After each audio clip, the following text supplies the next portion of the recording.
Thousands joined anti-Trump protests across the U.S.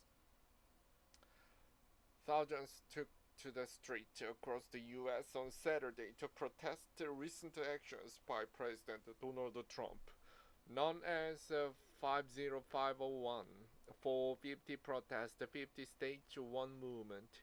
The demonstrations were intended to coincide with the 250th anniversary of the start of the American Revolutionary War.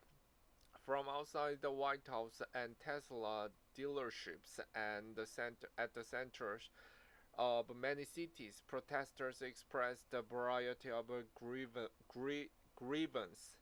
Many called for the return of Kilmar Abrego Garcia, who was mistakenly deported to El Salvador. Political protests were becoming more common in the U.S., with the hands-up demonstrations in early April drawing massive crowds. As polls suggest, Trump's popularity is faltering. Saturday's protest addressed a number of Trump actions, including those by the Department of Government Efficiency, DOGE, Trump's initiative to cut U.S. government jobs and other spending, and the administration's unwillingness to bring about the return of Abrigo Garcia, a citizen of El Salvador. Jihad El-Jendi told CNN he joined the protest at the White House to criticize the deportation of Abrigo Garcia. He believes that Trump could easily pressure El Salvador to bring him back.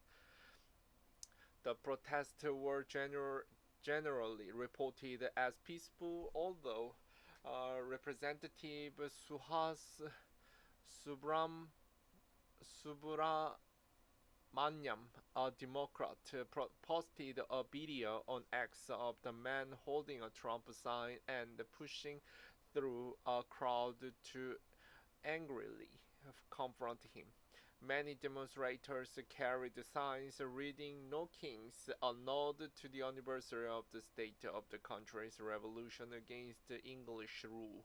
During celebrations of the anniversary in Massachusetts that commemorated the battles of Lexington and Concord and the famous horse ride of Paul Revere.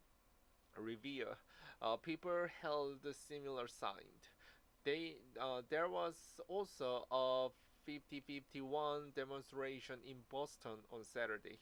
This is a very perilous time in America for liberty, Thomas Besfold told the Associated Press while in Boston with his partner, daughter, and two grandsons. I wanted the boys to learn about the origin of this country and that sometimes we have to fight for freedom.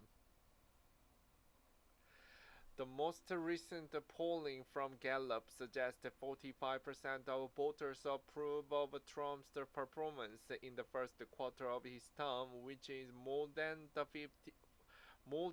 41% who approved during the same period in his first administration.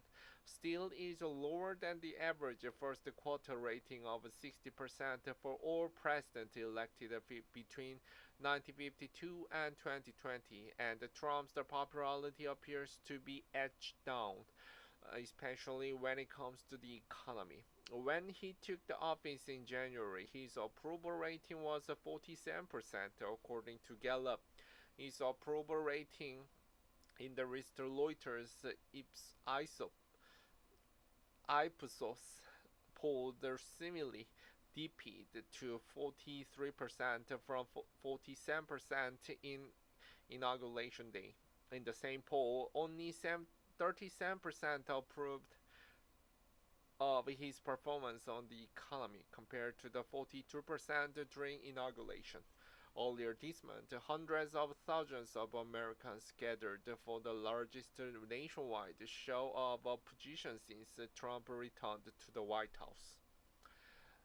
Those protests, which were larger than Saturday's, happened in 1,200 locations in all 50 U.S. states.